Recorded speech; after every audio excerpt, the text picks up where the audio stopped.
Deməli, düşünün ki, bir gəmidir. Həmin gəminin taxtası, dəmiri, belə deyək də, hərəkət etməsi üçün qüvvət verici texnologiyası, bunlar hamısı bizim psixi, fiziki sağlamlığımızdır.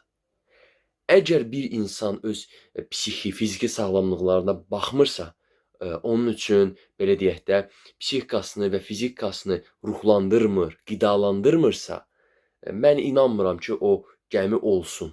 O gəmi olan deyil. O gəminin yaranması üçün sənin psixikan da, fiziki bədənin də normal olmalıdır. Bunu sən müxtəlif cür qidalandıra bilərsən. Kitablarla, idmanla, yoga, meditasiya və s. və s. və s. Bunlar tamam başqa-başqa mövzulardır. İndi gələk o gəminin getməsi üçün içində olan komandaya. Onu aparan komanda.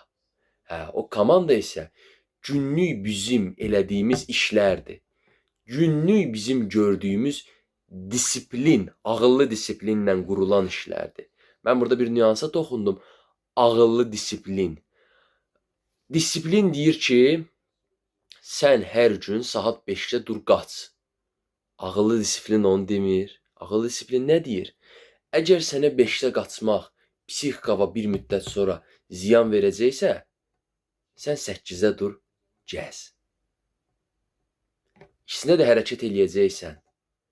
Amma bir var, uğura çatasan, əl qırıq, sınıq vəziyyətdə uğur heç götürə bilməyəsən.